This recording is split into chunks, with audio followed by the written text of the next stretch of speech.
dia santo. Santo dia. Que bom estar com vocês, mais um Consagra-te TV. Que o Rei se encante com vossa beleza. E o tema de hoje é que o Rei se encante com vossa beleza de envelhecimento. Envelhecer e encantar o Rei. E hoje trouxemos alguém especial, doutora Márcia Cristina Lima da Costa Medeiros, médica geriatra, consagrada da comunidade de casais Vida Nova, que muito vai nos ajudar na condução deste programa. Um ponto importante, as doenças crônicas, por exemplo, doenças não transmissíveis, doenças crônicas, tipo reumatismos, demências, cardiopatias, são essas as doenças que vêm para nós que estamos envelhecendo. Essas doenças criam uma dependência, limitam a nossa vida. Um exemplo, por exemplo, alguém com 60 anos, ele tem uma queda produtiva, uma queda de mobilidade, de atividade diária, em torno de 5%. Diferente de já um octogenário, um nonagenário, que essa limitação vai a quase 50% do seu tempo. É algo expressivo, dos 60 aos 80, 90, quanta limitação existe em nós. E um ponto importante é que este público, este povo, esta população octogenária, ela vem crescendo a cada ano. Ela vem crescendo e hoje é o segmento populacional que mais cresce nos últimos tempos. Que você envelheça belamente e encante o Rei com sua beleza.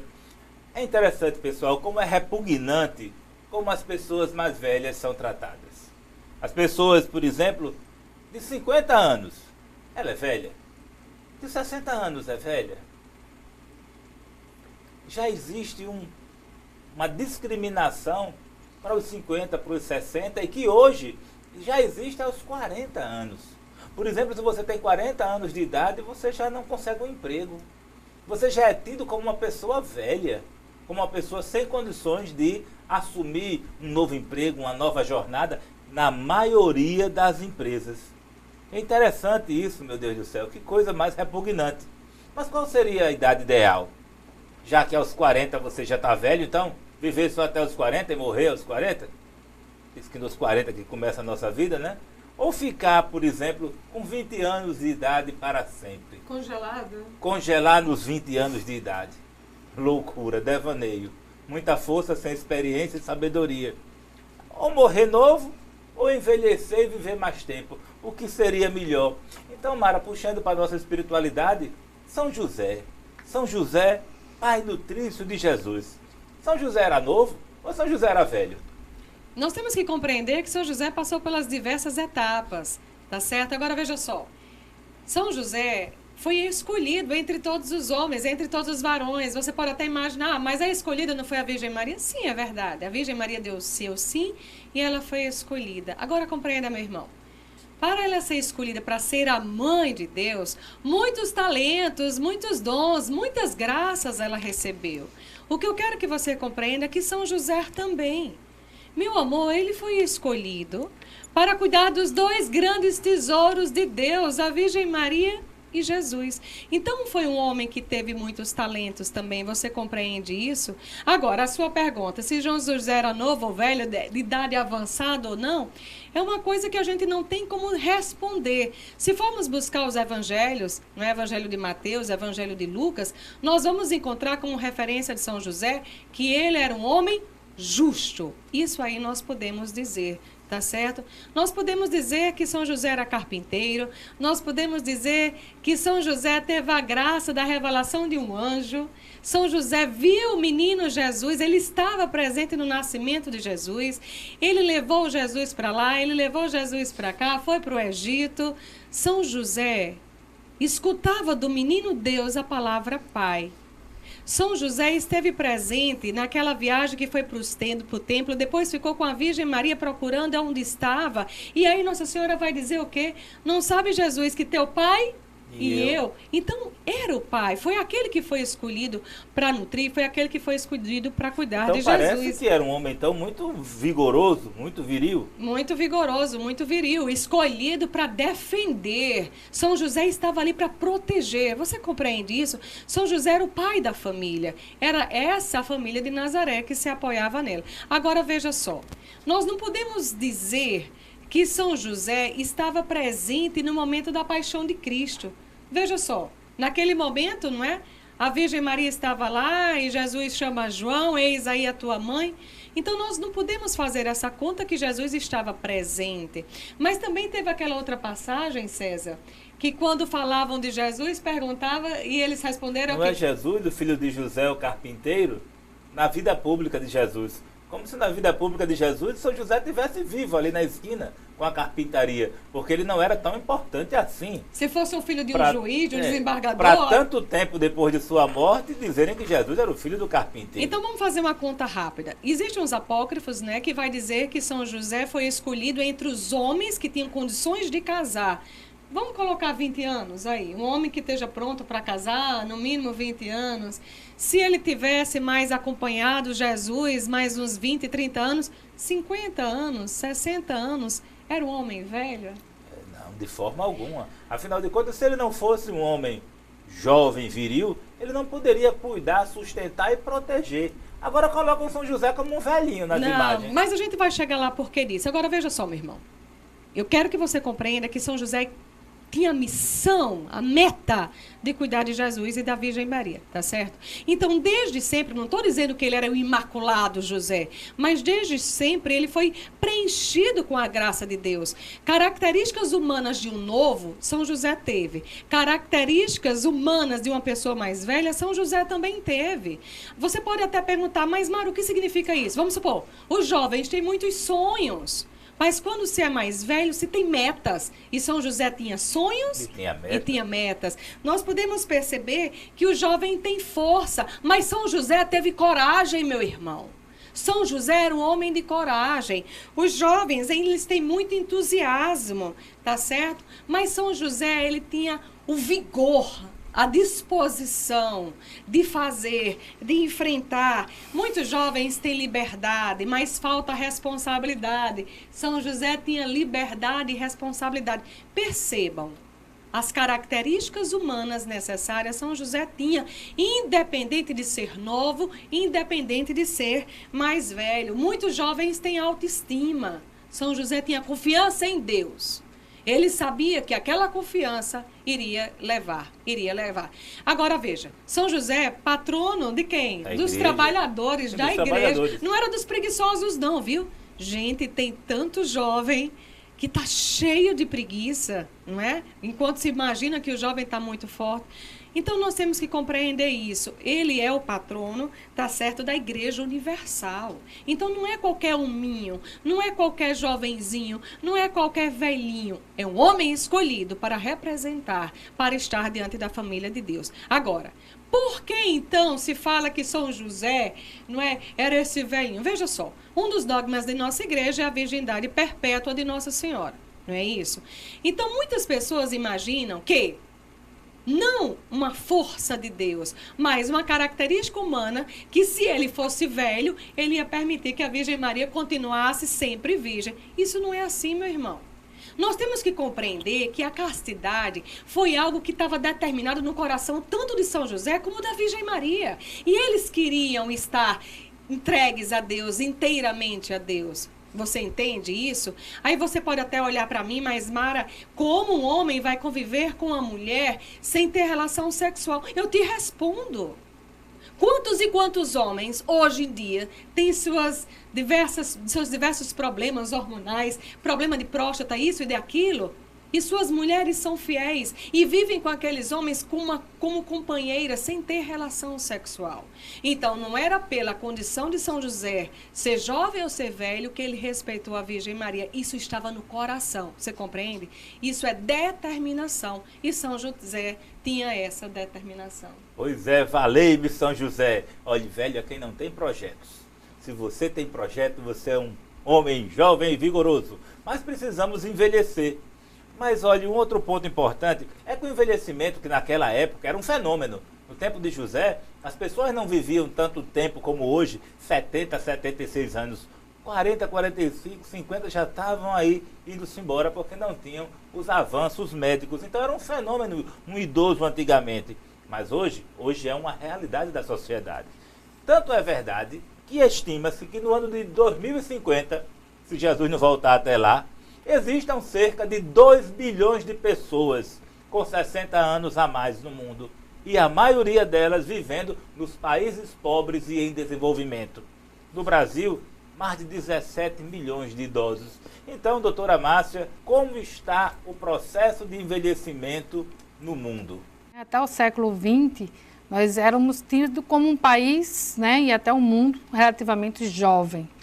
Mas com a evolução da medicina, né, a cura de muitas doenças que eram a causa de morte, principalmente as infecto-contagiosas, e com o crescimento, a melhora da qualidade de vida, melhora, apesar de a gente ver que não é 100%, mas houve uma melhora na qualidade de vida, com isso as pessoas estão vivendo bem, né? E estão vivendo mais.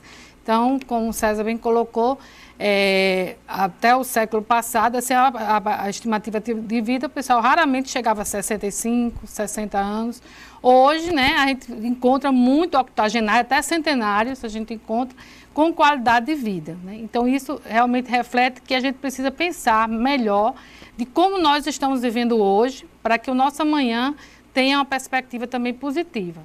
E em relação à questão de velho, né, eu sempre coloco isso porque é uma coisa que eu não gosto, né, eu faço geriatria, a gente cuida dos nossos idosos, porque qual é o pensamento que realmente era o pensamento que tinha antigamente, né? Velho é aquilo que não presta mais. Tudo que a gente chama de velho, a gente diz assim, não, isso aqui é velho, eu pego, faço o que com ele? Jogo fora. Por isso que muitas vezes a gente vê na nossa sociedade, né, os nossos idosos serem tratados de forma assim tão negativa, né, tão desrespeitados, né, principalmente na nossa cultura ocidental, né? Na cultura oriental a gente já vê o respeito, né, vê o idoso assim como São José, né, aquela pessoa experiente. Na realidade, São José, independente da sua idade, era uma pessoa experiente, madura, segura, corajosa, audaciosa. Características que nós temos a partir do momento em que Deus nos dá a graça de a gente vivenciar mais anos, né? De chegar a uma idade mais madura. Pois é isso. Então, vocês que nos assistem, envelhecer com harmonia. Doutora Márcia, médica geriatra da comunidade Casais Vida Nova, vem aqui hoje nos abrilhantar neste programa. Um outro ponto assim interessante é que o envelhecimento ele vem a nível de censo, de IBGE, de tudo, diante da mudança dos indicadores de saúde. Os indicadores de saúde, por exemplo, a queda da fecundidade das mulheres. As mulheres engravidam cada vez menos. A queda da mortalidade. Olha, os cardiologistas não estão deixando o povo morrer mais. E os neurologistas também. Então, a queda da mortalidade e o aumento da expectativa de vida, como foi colocado por uma melhora da situação econômica da população, como coloca a doutora Márcia, que não foi só o PT que fez isso. Não. Vamos lembrar que os outros gestores anteriores fizeram os alicerces para que esses planos funcionem hoje. Não é homogêneo o envelhecimento na população geral. É influenciado por N fatores, como, por exemplo, o gênero, a etnia, a raça, as condições sociais e econômicas, a localização geográfica, a localização. Então, doutora Márcia, como é que se coloca o envelhecimento no decorrer da nossa história? No decorrer da nossa história, exatamente como antes, né, nós não tínhamos esses avanços, né, na área da saúde, na área econômica, na área cultural. Então, realmente, assim, quem envelhecia eram exatamente aquelas pessoas que tinham uma certa classe social mais favorável, né, tinha melhores condições. A grande maioria não chegava, né, aos 40 anos. Né? É por isso que há uma perspectiva de que São José tinha morrido antes dos 40 anos. Né? Porque exatamente naquela época era muito raro as pessoas alcançarem os seus 50, 60 anos. Né? As pessoas com 35, 40 anos já eram consideradas maduros. E aí, ao longo da história, houve mudanças. De acordo com a época, né, principalmente nos séculos passados, sempre o envelhecimento era visto como algo negativo, como um fardo, como algo que depredava a pessoa, que perdia funções, que as pessoas eram isoladas, eram as pessoas improdutivas.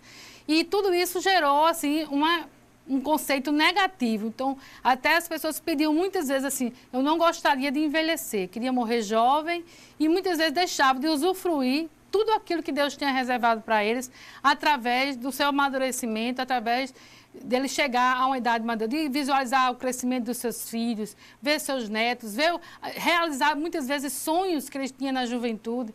Então, ao longo da história, houve muitos esses momentos assim, momentos em que, mas a grande maioria eram momentos de queda, de desvalorização. Mas existia também alguns momentos em que começou a surgir. Agora, realmente, a valorização do idoso, do envelhecimento, a perspectiva de você olhar isso não como uma coisa negativa na sua vida, mas como uma graça que Deus lhe concede, foi agora do século XXI. Mas até o século XX é realmente vir, principalmente aqui no Brasil, né, que nós éramos considerados um país jovem, era visto realmente como uma coisa negativa, né? Fazia até histórias e paródias, como que depredando essa fase do envelhecimento. Pois é, então envelhecer, que coisa mais bela. Eu, pessoalmente, eu quero ficar bem velhinho. Enquanto meu juízo estiver bom, eu quero ficar bem velhinho mesmo, porque eu quero ver tudo que a gente plantou e cultivou ao longo desse tempo. Quem sabe a gente esteja lá para a colheita. O maior desafio da pessoa idosa é conseguir contribuir, apesar de suas limitações, descobrindo possibilidades, vivendo a sua própria vida, com qualidade, se inserir no contexto social. Essa possibilidade está aumentando cada vez mais à medida que a sociedade considera o idoso como uma pessoa plena, na plenitude. Não é meia pessoa, o idoso é pleno, ele é total. Então, reconhecendo as potencialidades do idoso, reconhecendo os seus valores. Eu dizia agora há pouco aqui, como eu amo os padres idosos, como eu amo os bispos eméritos, como eles ajudam nas nossas instituições. Essas pessoas maduras que têm sabedoria, conhecimento, força e vigor, quanto valor tem as pessoas idosas? Dá vontade até de pegar o HD da cabeça da pessoa e botar na cabeça da gente para a gente ganhar aquele conhecimento e sabedoria. Pena que isso não existe. Então essas pessoas, como a doutora Márcia colocou, ainda inseridas nessa cultura que os desvaloriza. Então, doutora Márcia, como envelhecer com alegria? Envelhecer com alegria e envelhecer em Deus, né? E com Deus. A gente vê a diferença, né? A gente que atende vários pacientes e que acompanha, a gente vê como você ter Deus faz uma diferença do como você envelhecer com alegria. Como o nosso Papa Francisco. Ali ele envelhece com alegria, né? Com a certeza de que ele tem um Deus que está orientando ele, que está guiando ele. Então eu vejo no nosso dia a dia que cada dia mais a gente tem que buscar, exatamente como o César bem colocou, não olhar as nossas limitações, porque elas vão surgir, que é um processo natural, mas olhar as nossas potencialidades. Quantas coisas nós muitas vezes nos podamos de fazer, não, porque eu estou ficando velho, não posso mais fazer isso. E quantas vezes a gente tem capacidade, até mais do que um jovem, né, de realizar determinadas, descobrir novos caminhos, né, descobrir novas profissões, né, novas línguas. Né, quanto isso é importante para o nosso desenvolvimento, para que a gente não pare. O nosso cérebro é uma máquina que tem que estar o tempo todo em atividade. Se você disser, não, eu não posso, não existe eu não posso. Né, existem as limitações, existem. Mas se eu tenho a vontade de aprender aquilo ali, e estimular, tudo que é estimulado, nosso cérebro tem essa capacidade, tudo que é estimulado, ele vai e consegue realizar. Então, a gente tem que tirar essa questão, não, isso aqui é de velho, então isso aqui eu não posso fazer. Não, você tem capacidade para fazer. Então, envelhecer com alegria é ter esse pensamento, que eu tenho um Deus que é supremo e que é todo-poderoso, né? Eu me lembro quando a gente era criança, faz pouco tempo isso, né?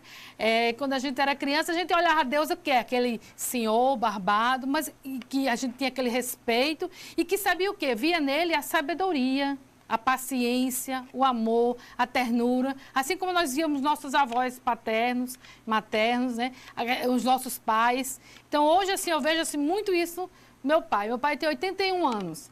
Então, é uma pessoa que exprime em nós assim, muita experiência, no seu silêncio, no seu testemunho. Ele, no seu silêncio, ele envelheceu com alegria, né? Porque ele sempre tentou buscar em Deus, não as negatividades que muitas vezes as doenças, o próprio envelhecimento lhe trouxe, mas ver o que ele ainda pode fazer. Então, assim, eu acho que a gente tem que sempre interpretar dessa forma, né? Que o envelhecimento não é um fim, mas é um começo de um novo tempo em nossa vida, que Deus nos dá essa graça de a gente poder vivenciar. Quisera eu, né, poder realmente ver meus netos, meus bisnetos, né, com saúde, né? Mas isso vai depender de mim, de como eu vou envelhecer com alegria. Buscando ter uma qualidade de vida, buscando ter uma alimentação saudável, fazer o que eu gosto, né? Isso é muito importante, a gente buscar fazer o que a gente gosta, ter muitos amigos, sempre buscar ter Deus como centro da nossa vida. Isso é envelhecer com alegria. Um ponto importante, eu estava pensando aqui, será que Deus é velho ou Deus está ficando velho? Se Deus é Espírito Santo, o Espírito Santo não para de soprar. Se ele está soprando onde quer, sinal que ele está com muito vigor, com muita força. O Espírito Santo continua muito forte. Um outro ponto que eu dividia muitas vezes como cardiologista, é a diferença de um idoso para o outro, eu digo brincando, é o velhinho que anda e o velhinho que não anda. Aquele que anda, dança, brinca, vai, viaja, e o que não anda, desanima, deprime. Então, tentar movimentar, né? Um outro ponto é o velhinho que reza e o velhinho que não reza. O velhinho que reza, a velhinha que reza, está sorrindo, feliz da vida, sofrendo, apanhando, sorrindo e rezando. Né? E outra coisa é encarar os desafios. E o maior desafio para os nossos idosos hoje é a internet. A internet tem sido um desafio, aquele telefone complicado, aquele computador complicado, aquela tela que não tem pitoco, complica o juízo do nosso idoso. Né? Então, mas cada vez mais convidar o idoso a interagir nos novos modelos de comunicação, para que eles possam interagir com os jovens. Por quê? Essa diminuição sensorial que acontece no idoso, essa diminuição sensorial vai fazendo com que ele não se adapte, que ele não acompanhe. E ele não entende que não acompanha, que não participa, ele continua cada vez mais se excluindo da vida social. Então, quando ele não enfrenta essas realidades que a gente comentou, ele vai se auto-excluindo. E cada vez isso vai sendo um processo nocivo de embotamento, de envelhecimento e de destruição daquela alma. Então, doutora Márcia, assim, fechando essa última pergunta, como é que o rei vai se encantar com a beleza do envelhecimento? Exatamente através de um momento em que aquele idoso, aquela pessoa que está se tornando mais madura, mais experiente, buscar não o que ele deixou de fazer, mas buscar crescer, né, naquilo que ele ainda pode fazer. Ele ser aquele centro de referência, ele buscar fazer coisas novas, como você mesmo disse. Não existe essa coisa assim, porque é idoso não pode fazer. Mesmo o acamado, ele tem condições de fazer muita coisa, ele tem condições de interagir através da internet, né, hoje, né. Tudo é questão de estimulação, de você incentivar. Então, como encantar o nosso Deus com a beleza do envelhecimento, é dizer assim, que a beleza é momento de... o envelhecimento é momento de graça, né? E não momento de perdas, não é momento de fim. Então, assim, eu gostaria de deixar sempre essa mensagem hoje, né, para vocês, assim, concluindo, que a gente comece a ver o envelhecimento, né, o amadurecimento, a senilidade, não como uma coisa negativa, mas como algo que Deus nos deu. Por isso que ele se encanta tanto, né? Quando ele vê que o filho dele, né, conseguiu, vamos dizer assim, ultrapassar todas as barreiras, vencer todas as limitações que surgiram pelo próprio processo fisiológico do envelhecimento, ele conseguiu. Então, se você conseguir olhar não o envelhecimento como uma perda, como um fim, mas como um começo de uma nova era, de um novo tempo que Deus está lhe proporcionando para que você possa mergulhar mais ainda no encantamento de sua beleza. Muitos casais, né, eles se chamam meu velho, minha velha, né? Então, e aí, minha velha? O que é que você acha desse envelhecimento todo que a gente está vivendo hoje? É bem interessante. Eu vou contar aqui, viu, o nosso namoro. Sempre que eu escrevia algum bilhete para a César, eu assinava, sabe como, Márcia? Sua menininha. Não é? Então, que eternamente, independente da idade que nós vamos ter, vamos alcançar, que eu seja sua menininha, que você sempre cuide, que você sempre me proteja. Meu irmão, deixa eu te falar a última coisa. Muitas pessoas não querem envelhecer. Não é por nada, é porque não querem perder e conservar o seu corpo. Isso. E isso não é o que encanta não, viu? Eu sei que eu continuo te encantando com os meus 40, quando eu atingi os meus 50, porque o que o homem busca numa mulher e o que a mulher busca no homem é a maturidade. E essa maturidade se vem e se alcança com o tempo. É o brilho, é a luz, né? Aquele sorriso que brilha, aquele sorriso de alegria, mesmo cheio de rugas, cheio de prega.